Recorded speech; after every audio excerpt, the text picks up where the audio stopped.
Hey guys, welcome back to TechMan. Today, let me show you how to deposit funds on Kraken.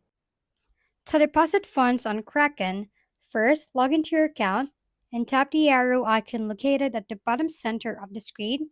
Select Deposit Cash or Crypto.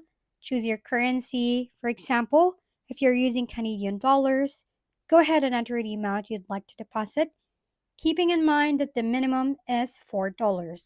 Make sure the name on your bank account exactly matches the name on your Kraken account, as mismatched names can cause issues.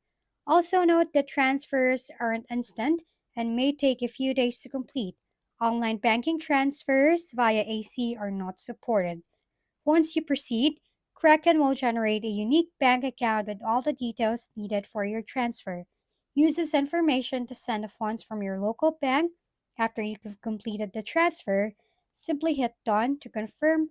Once the funds are received, you'll be able to convert them into your preferred cryptocurrency.